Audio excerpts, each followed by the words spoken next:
आदित्य की हरकतों से परेशान आरुषि उससे चिढ़ गई थी। उसे उस पर बहुत गुस्सा आ रहा था। उसने गुस्से में पर धीमे से कहा था, तुम ये सिर्फ बोल भी तो सकते थे। आरुषि को बहुत शर्म भी आ रही थी। वो कार में थे, ड्राइवर साथ में था। आरुषि ने ज्यादा कुछ नहीं कहा और विंडो के बाहर देखने लगी। वो आदित्य से अब नाराज हो गई थी। वही आदित्य ने जब उसे ऐसा देखा तो वो मुस्कुरा दिया और उसने आरुषि को अपने कमर से पकड़ अपने करीब कर लिया। आरुषि उससे अपने आप को छुड़ाने की कोशिश करते हुए बोली, अब छोड़ो मुझे, क्या बात है। आदित्य ने उससे कहा, तुम्हें टेंशन लेने की जरूरत नहीं है, तुम मुझे पसंद हो तो उन्हें भी पसंद ही आओगी। ये बोल उसने आरुषि के माथे को प्यार से चूम लिया। आरुषि जो अब तक गुस्से में थी, उसका गुस्सा हल्का कम हुआ। वो आदित्य के गले लगी रही। थोड़ी देर बाद धनराजगिर मैंशन में गाड़ियों का काफिला वहां आया। आदित्य की गाड़ियों के आगे पीछे काफी गाड़ियां थी जिसमें आदित्य के बॉडीगार्ड थे। तभी आदित्य की कार जो मैंशन के बीच में रुकी थी, वहां एक आदमी आगे आया। उसने आदित्य के कार का दरवाजा खोला। आदित्य उसमें से बाहर आया। आदित्य ने पीछे मुड़ के आरुषि के लिए अपना हाथ आगे किया। पहले तो आरुषि घबरा रही थी, पर जब उसने आदित्य के हाथ को देखा तो उसने आदित्य की आंखों में देखा। उसकी आंखों में देख आरुषि को राहत मिली। उसने जल्दी से आदित्य के हाथ में अपना हाथ दिया और बाहर आ गई। आदित्य ने कस के आरुषि के हाथ को पकड़ लिया, जैसे वो अपनी हाथों के गर्माहट से उसे शांत रहने को कह रहा था। आदित्य और आरुषि साथ चल के दरवाजे तक आए। उस दरवाजे पर एक आदमी खड़ा था। वो उस घर का बटलर था। उस बटलर ने आगे आकर आदित्य और आरुषि के सामने सर झुकाते हुए कहा, हेलो सर और मैडम। आदित्य ने उससे कहा, हेलो शंभू। आदित्य की बात सुन उसने एक बार उन दोनों के सामने अपना सर झुकाया और कहा, सर घर पर आज सभी लोग मौजूद हैं। बड़े सर भी आए हैं हमारी नई मैडम से मिलने। उस बटलर ने खुशी से कहा तो आदित्य थोड़ा चौंक गया। उसने उस बटलर से पूछा, क्या बड़े भाई भी आए हैं? शंभू ने अपना सर हिला दिया। इस बीच आरुषि ने जब सुना कि पूरा परिवार मौजूद है, उसकी हालत और भी खराब हो गई, पर उसने एक गहरी सांस ली। वो आदित्य को निराश नहीं कर सकती थी। एक ना एक दिन तो उन्हें सभी से मिलना ही है। उसने गहरी सांस ले खुद को शांत किया। शंभू की बात सुन आदित्य खुश हो गया। इसके बाद वो बटलर उन्हें आगे ले चला। आदित्य ने आरुषि के साथ चलते हुए कहा, लगता है आज तुम सभी मिल पाओगी। वैसे बड़े भाई को घर आने का वक्त नहीं होता, पर आज वो आए हैं। आरुषि उसकी बात सुन रही थी। उसने अपने चेहरे पर स्माइल बनाए हुए थी। आदित्य ने यहाँ आने से पहले उसने अपने परिवार के बारे में बताया था। उसके बड़े भाई जो कि एक पॉलिटिशियन है, देश के प्रेसिडेंट है, विक्रम धनाराजगीर। आरुषि आदित्य के साथ अंदर आई। सामने लिविंग रूम में सोफे थे। आसपास बड़े बड़े महंगे एंटीक पीस जैसे सामान रखे हुए थे, जैसे वह महंगी पेंटिंग थी और काफी सारी चीजें। लिविंग रूम के सोफे, उस पर बिछी चादर और तकिए, इन सभी की डिजाइन काफी यूनिक थी। यह सभी किसी राजा और महाराजा और आज के जमाने को ध्यान में रखकर बनाई गई थी। आरुषि सभी चीजों को देख रही थी। वैसे तो सिंघानिया परिवार भी अमीर था, पर अगर बात धनराजगिर फैमिली की हो तो वो उनके सामने कुछ भी नहीं। आदित्य के आते ही सामने सोफे पर बैठे दो लोग, जिसमें एक आदमी की उम्र 56 की थी और एक औरत जिसकी उम्र 50 की थी। ये दोनों आदित्य के माँ और पापा थे। अपने सामने आदित्य को देख आदित्य की माँ अंजलि धनराजगिर खुशी से खड़ी हुई और उन्होंने कहा, आदि तुम आ गए। आदित्य अपने माँ से जाके गले लगा। आरुषि वही खड़ी थी। आदित्य ने अपनी माँ के बगल में देखा जहाँ उसके पापा खड़े हुए थे, राज धनराजगिर। आदित्य उनसे भी मिला। आदित्य ने उन दोनों के पैर छुए। तभी आदित्य ने अपनी माँ से कहा, अब कैसी है आप? उसकी माँ ने उसके सर पर प्यार से हाथ फेरते हुए कहा, तुम्हारी शादी की खबर सुनी और मैं ठीक हो गई। आदित्य मुस्कुराते हुए कहा, आप भी ना माँ, आपने सबको डरा दिया था। तभी उसके पापा ने कहा, सबको डरना ही चाहिए, आखिर यह धनराजगिर परिवार के मैडम जो है। उन्होंने उन्हें चिढ़ाते हुए कहा था। तो अंजलि जी ने उनसे कहा, बस अभी पहले मुझे मेरी बहू से मिलाओ। उनकी बात सुन आदित्य पीछे मुड़ा। सबने आदित्य की नजर का पीछा किया तो वहां आरुषि खड़ी थी, जो सबको अपनी तरफ देखता पाके मुस्कुरा दी, पर अंदर से आरुषि कितनी डरी हुई थी।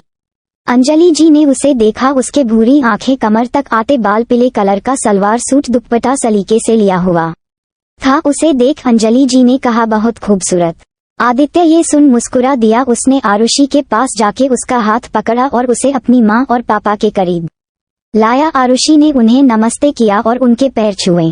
उन दोनों ने ही उसे आशीर्वाद दिया। अंजलि जी ने आरुषि को देखते हुए आदित्य से कहा, सच में जैसा मैंने चाहा था तुम उससे भी सुंदर बहू लाए हो मेरे लिए। उनकी बात सुन आरुषि मुस्कुरा दी। वो सभी सोफे पर बैठे। आदित्य आरुषि के बगल में ही बैठा हुआ था। अंजलि जी ने मुस्कुराते हुए आरुषि से पूछा, तुम्हारा नाम क्या है? आरुषि ने उन्हें जवाब देते हुए कहा, आरुषि। अंजलि जी ने कहा, बहुत प्यारा नाम है। अंजलि जी ने कहा, आदि मुझे माँ कहता है, मुझे खुशी होगी कि तुम भी हमें वही बुलाओ। आरुषि ने हाँ कहा। वो बड़े ही प्यार से उससे बात कर रही थी। उनके इस व्यवहार के चलते अब आरुषि भी काफी रिलैक्स हो गई थी। इस बीच राज जी ने भी आरुषि से बातें की। उन दोनों को ही आरुषि बहुत पसंद आई। सर्वेंट ने सोफे के सामने के टेबल पर ढेर सारे नाश्ते रख दिए थे। आरुषि ने ज्यादा कुछ नहीं खाया। आरुषि का बेहवे उन सभी को बहुत अच्छा लगा। अभी लंच में समय था तो अंजलि जी ने आदित्य से कहा, अभी दोपहर के खाने में वक्त है तो जाओ आरुषि को उसका घर दिखाओ और अपना कमरा, वो थक गई होंगी। आदित्य ने मुस्कुराते हुए हाँ कहा। उसने आगे अपनी माँ से कहा, शंभू ने बताया कि बड़े भाई आए हैं पर वो है कहा। उसकी माँ ने कहा, मैंने उसे अपने रूम में भेजा है ताकि वो आराम करे, लंच के समय तुम उनसे मिल लेना। आदित्य ने हाँ कहा और आरुषि को वहां से लेके चला गया। उसे अपनी माँ का आरुषि के साथ का बिहेव अच्छा लगा और अब जब आरुषि का डर निकल गया था तो वो खुश था। आदित्य ने आरुषि से चलते हुए कहा, मैं तुम्हें घर थोड़ी देर बाद दिखा दूंगा, पहले तुम हमारा रूम देख लो। आरुषि ने कुछ नहीं कहा, बस हाँ में सर हिला दिया। वो अब काफी रिलैक्स फील कर रही थी। वो खुशी खुशी आदित्य के साथ रूम में गई। आदित्य अपने रूम में आरुषि को लेके आया। आरुषि को वो रूम पसंद आया था जिसे देख आदित्य मुस्कुरा दिया। आदित्य ने उसे पीछे से गले लगाया और उसके पीछे के बालों को आगे कर उसके गर्दन के पास के तिल पर किस किया। ऐसा होते ही आरुषि सिहर गई। उसने आदित्य से रोनी सी सूरत बना के बच्चों की यारह नाटक करते हुए कहा, जान इस वक्त नहीं, अभी हम कहीं और है। आदित्य ने उसे पीछे से और भी कस के पकड़ लिया और उसके कंधे पर किश करते हुए बोला, इस वक्त हम हमारे रूम में है। उसकी बात सुन आरुषि को शर्म और गुस्सा दोनों आ रहा था। वो पीछे पलटी। अब आरुषि के दोनों हाथ आदित्य के कंधे पर थे। आरुषि नहीं चाहती थी कि आदित्य यहाँ कुछ करे, आखिर वो यहाँ अपने ससुराल में है। अगर वो लंच के वक्त देर से गई तो ना जाने कोई उसके बारे में क्या सोचेगा। आदित्य ने उससे कहा, तुम यहाँ आराम करो, मैं अभी बड़े भाई से मिलके आता हूँ। उसकी बात सुन आरुषि सोच में पड़ गई। अभी तो वो अपने माँ और पापा से मिली, वो कितने अच्छे हैं, पर क्या बड़े भाई भी अच्छे होंगे, आखिर वो प्रेसिडेंट है देश के। आरुषि इतना सब सोच रही थी कि तभी उसे अपने होठों पर दर्द महसूस हुआ। उसने देखा तो आदित्य ने उसे किश के साथ बाइट किया। आदित्य ने उससे कहा, तुम्हारा ध्यान मुझे पर होना चाहिए जब मैं तुम्हारे साथ हूँ, ज्यादा सोचो मत। ये बोल उसने उसे छोड़ा और बिना उसकी कोई बात जाने वहां से चला गया। उसके जाने के बाद आरुषि ने रूम में यहाँ वहां देखा और फिर बालकनी में जाके के किसी को फोन किया। उसने फोन पर कुछ देर किसी से बात की और फिर बेड पर आके लेट गई।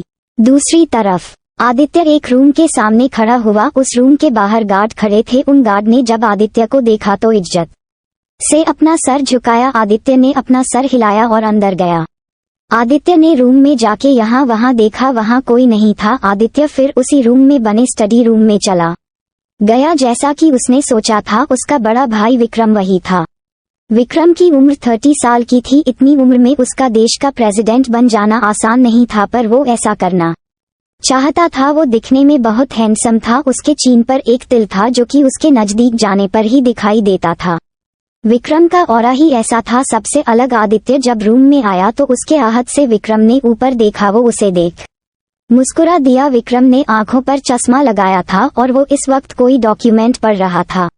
आदित्य को देख उसने मुस्कुराते हुए वो डॉक्यूमेंट साइड में रखा और आदित्य को देख बोला, तुम यहाँ अकेले आए हो? दरअसल जब विक्रम यहाँ आया था तो उसे पता चला था कि आदित्य आज यहाँ अपनी वाइफ के साथ आने वाला है, तो इसलिए उसने आदित्य को अकेले देख ये सवाल किया। आदित्य जानता था कि विक्रम को सब पता है। उसने उससे कहा, आप उससे लंच के टाइम मिल लेना, इस वक्त मेरी बीवी आराम कर रही है। उसकी बात सुन विक्रम हैरान था। उसने कभी नहीं सोचा था कि उसका भाई इस तरह कुछ कहेगा। आदित्य अब विक्रम के सामने वाले चेयर पर बैठ गया। विक्रम ने उससे कहा, तो क्या शादी के बाद सब इस तरह बदल जाते हैं? आदित्य ने उससे कहा, वेल अब ये तो शादी के बाद ही पता चलता है, आप करके देख लीजिए। उसकी बात सुन वो दोनों ही हंस दिए। इसके बाद वो दोनों ने कुछ मैटर को लेके डिस्कस किया, पॉलिटिक्स मैटर पर। आदित्य ने उसे अपनी राय दी। इसी तरह वक्त बीत गया। लंच का समय। उस घर के दूसरी तरफ एक बड़ा सा डाइनिंग टेबल था जो कि काफी शानदार था। वहां हर एक शेफ अपने यूनिफॉर्म पहने हुए था और बड़े ही सलीके के साथ डिनर सर्व कर रहे थे। आदित्य के पापा राज धनराजगिर सबसे बीच के टेबल पर बैठे थे। बगल में उनकी बीवी अंजलि जी और उसके बाद विक्रम और आहान बैठे थे। उनके दूसरी तरफ आदित्य और आरुषि बैठे थे। वहां पर एक से बढ़कर एक अच्छी अच्छी डिशेज थी और कुछ ऐसे भी जो आरुषि को बहुत ज्यादा पसंद थी। अंजलि जी ने कहा, आरुषि यह तुम्हारी पसंद की बहुत सारी चीजें हैं, तुम्हें जो चाहे वो खाओ, तुम काफी पतली हो। उनकी बात सुन आरुषि मुस्कुरा दी और अपना सर हिला दिया। तभी विक्रम ने आदित्य से कहा, क्या तुमने इसे डरा कर रखा है कि यह कुछ बोलती नहीं? उसकी बात सुन वो सभी विक्रम को देखने लगे। विक्रम ने आगे कहा, हाँ, मैं जब से मिला हूँ तब से यह सिर्फ किसी आज्ञाकारी बच्चे की तरह सर हिला रही है। उसकी इस बात पर आरुषि झेप गई और अपना सर नीचे कर लिया। उसके ऐसा करते ही सभी मुस्कुरा दिए। आरुषि ने विक्रम से कहा, ऐसा नहीं है सर। उसके सर कहने पर विक्रम ने उसे बड़े भाई की तरह हल्का डांट कर कहा, सर माँ को तुम माँ कह रही हो और मुझे सर। विक्रम ने उसे एक बड़े भाई की तरह हल्का डांट कर कहा था। फिर उसने आगे कहा, तुम इस परिवार का हिस्सा हो तो तुम्हें मुझे भाई कहना होगा। उसने उसे प्यार से समझाते हुए कहा। तो आरुषि ने हाँ में सर हिला दिया। आहान ने भी अपने बड़े भाई का साथ देते हुए कहा, हाँ, ये परिवार आपका है, आप हक से यहाँ रहो और जो चाहे करो। आरुषि ने हाँ में सर हिलाया तो विक्रम ने कहा, तुम फिर से सर हिला रही हो। इस बार सभी हंस पड़े। आरुषि बहुत खुश थी, उसे एक परिवार मिल गया था जो उसका था। आरुषि को लंच पर आने से पहले पता चला था कि आहान आदित्य का सिर्फ असिस्टेंट ही नहीं बल्कि वो धनराजगिर परिवार का छोटा बेटा है, आरुषि का देवर। आहान ने विक्रम की बात सुनी तो उसे वो पल याद आया जब से आदित्य आरुषि से मिला था। उन लोगों ने कितने झगड़े किए और कल तो आदित्य के ना आने से आरुषि का झुंझुला जाना, ये याद आते ही आहान ने अपना सर हिलाया। आहान ने विक्रम से कहा, ऐसा नहीं है भाभी, इतना बोलते ही कि भाई ही चुप हो जाए। उसकी बात सुन सब हैरानी से कभी आदित्य और आरुषि को देखते तो कभी आहान को। दरअसल वहां सभी को आरुषि के बारे में सब पता था। उन्हें उनके बैकग्राउंड से कोई दिक्कत नहीं थी। आरुषि शर्मा गई। आदित्य ने आहान को घूरते हुए कहा, तुम हमारे पर नजर रखते हो, तुम आज से अभी से उस घर में नहीं रहोगे, अपने लिए दूसरा घर ले लो। उसकी बात सुन सब हैरान थे। दरअसल आहान आदित्य का लाडला था, पर आज उसने आरुषि के लिए आहान को घर से बेदखल कर दिया। जो इंसान हमेशा आहान को अपने साथ लिए रहता था, आज उसने ऐसा किया। आरुषि हल्का सा हंस दी। आदित्य सच में कुछ अलग ही है जो आज तक उसे समझ नहीं पा रही है। लंच के बाद अंजलि जी ने आरुषि को ढेर सारे गिफ्ट दिए। आरुषि उन्हें नहीं लेना चाहती थी, पर यह शगुन था जिस वजह से उसे लेना पड़ा। फिर राज जी ने और विक्रम और आहान ने भी उसे गिफ्ट दिए। अब आरुषि के हाथ में ढेर सारे रेड पैकेट थे। अंजलि जी चाहती थी कि वो यही रुक जाए, पर आदित्य को काम था और आरुषि को भी। अंजलि जी और बाकी सभी को पता चल गया था कि आरुषि अब एक एक्ट्रेस बनना चाहती है, तो उन सभी को इन सब से कोई दिक्कत नहीं हुई। अंजलि जी ने आरुषि से कहा, तुमने बहुत सही फैसला किया है। आज के समय में हर एक लड़की को इंडिपेंडेंट होना चाहिए। मैं इंतजार करूंगी कि मेरी बेटी जल्द से जल्द ट्रॉफी लेके घर आए। ये कहते हुए उन्होंने प्यार से आरुषि के माथे को चुम लिया। आरुषि का दिल भर आया था। उसकी माँ के जाने के बाद ये पहली बार था जब किसी से उसे अपनी माँ का प्यार मिला था। आरुषि ने उनसे कहा, जरूर, और ऐसा होने पर मैं सबसे पहले आपके पास आऊंगी। अंजलि जी भी खुश थी और बाकी सभी भी। फिर आदित्य और आरुषि थोड़ी देर बाद वहां से चले गए। अंजलि जी ने विक्रम से कहा, मुझे लगता है अब तुम्हें भी शादी कर लेनी चाहिए। देखा हमारा आदित्य आरुषि को कितना प्यार करता है, और आरुषि भी। उनकी बात सुन विक्रम ने कुछ कहा नहीं, वो ऊपर चला गया। अंजलि जानती थी अपने बेटे को वो ऐसा ही है, इसलिए उन्होंने भी कुछ नहीं कहा। ऊपर जाने के बाद विक्रम सोचने लगा, क्या उसकी माँ सही कह रही है। आज आदित्य और आरुषि को देख उसे ऐसा लगा जैसे उसे अपने लिए भी सोचना चाहिए, पर क्या कोई ऐसा होगा जो उससे प्यार करे, ना कि उसकी पोजीशन से। Radhe Radhe. Follow for next part. Bye bye.